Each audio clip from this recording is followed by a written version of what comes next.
What makes a great story? I think there are a lot of different kinds of great stories. For me, a great story evokes emotion. And it doesn't have to be positive emotion, just that I think to viscerally evoke emotion is the first part of it. I think I also want a story to feel like it has purpose. And I don't think that means it has to have a moral or that it has to have a particular structure, but I want to feel like I'm in the hands of a storyteller who has a plan. And I'm excited to see what their plan is. One of the things I love about stories is that I think that they're a way of seeing how other people think and feel. And if I can sit down and read something or watch something and go on a journey through someone else's mind and their point of view and their just feelings about life or the world or whatever it is, I'm satisfied. Do you remember the first film you saw as a child in the cinema, like a blockbuster film and then at some point an art house cinema film? And how did each one leave you afterward?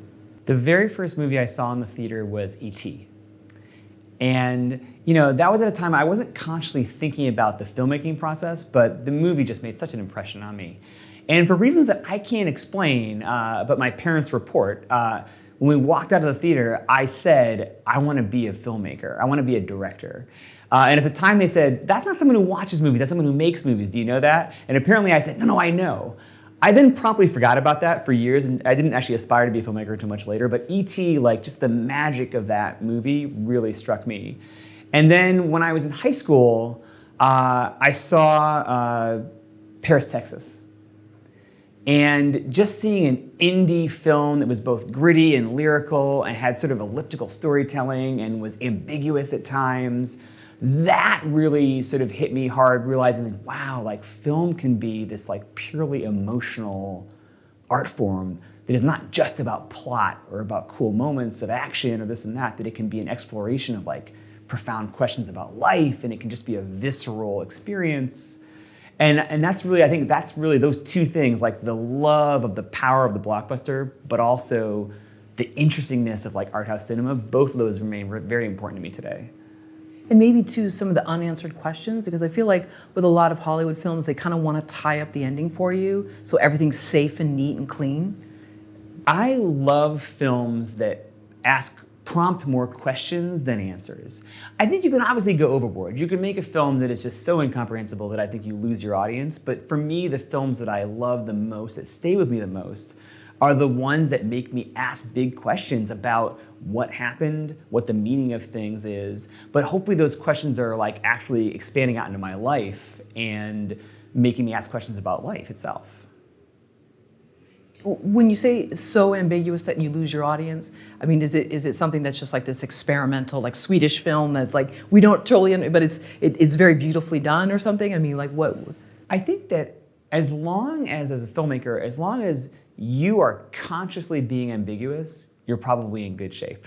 I think that sometimes the only mistake can be when I'm watching a film and I feel like, is this unclear on purpose?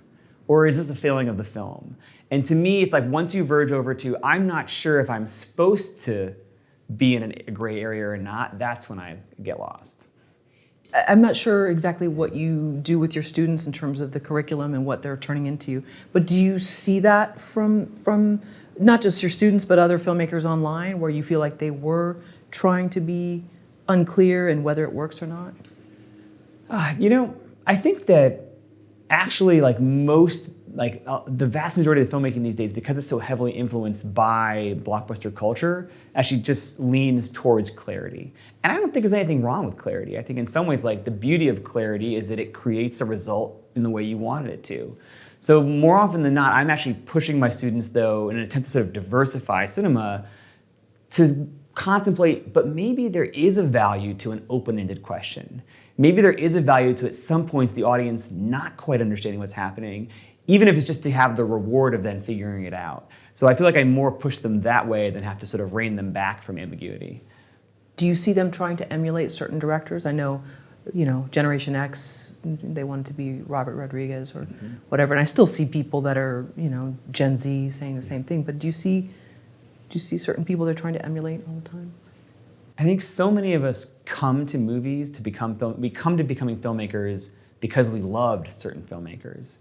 And I do think it's just a natural part of the artistic process to, whether you're doing it consciously or not, evoke some of the vernacular, some of the tropes of the filmmakers you love. I don't think it's necessarily a bad thing, because I think that's actually usually a route towards eventually finding your own voice.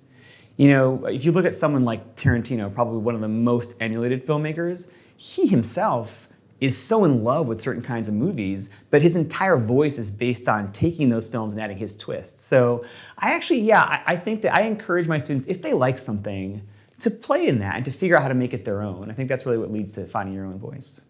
How did you learn to be a film director? I started my film making sort of adventure entirely self-taught, in the sense that I just got my hands on a video camera that my college film club happened to have, and I reverse engineered how to make a movie. I knew I had seen movies, and I just took a guess at how they must produce the footage that led to that. And so for my first year of making movies, I didn't have any formal education. I didn't even have books on filmmaking. It was sort of prior to the real explosion in blogs and YouTube channels and books about all that sort of stuff.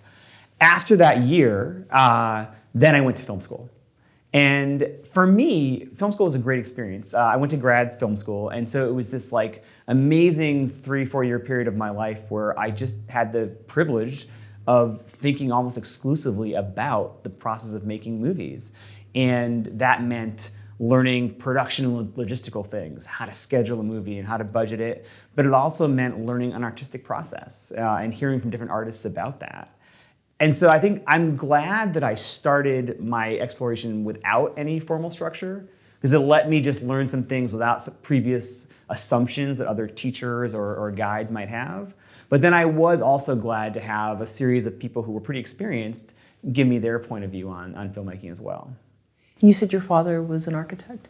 Yeah. So did you sort of instinctually look at things in almost a similar way, the way he approached problem solving?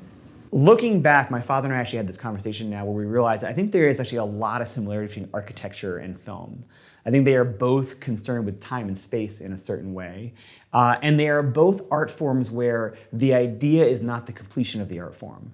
You can imagine a building and you can imagine a film, but the art form is not complete unless it can actually be realized.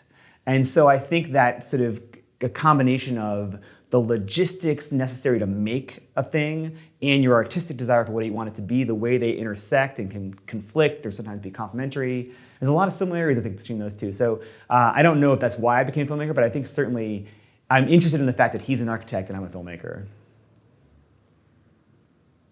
Do you see that with your students at all, in terms of they approach it from just one side, when you try to show them sort of both sides of not just, you know, maybe they get so focused in one area, oh, they just want to have, you know, this line of dialogue and it's going to be really funny and bam, bam, bam, all these great funny lines, but they're missing the big picture? I find that most of my students come into the classroom out of the love of something they really like and interested to sort of do something like that. But I don't actually know that they've spent a tremendous amount of time thinking about how any of it is made. And so I don't think they come with any particular biases. I think they actually come pretty open to learning about that. We see so much media now that they are very versed in all different kinds of styles and tones and aesthetics, and they can tell you what they like. And so I spend most of my time focusing on two things: teaching the nuts and bolts skills to actually get the images to look like you want, and pushing them to be rigorous in how they think about story and tone and style for their own work.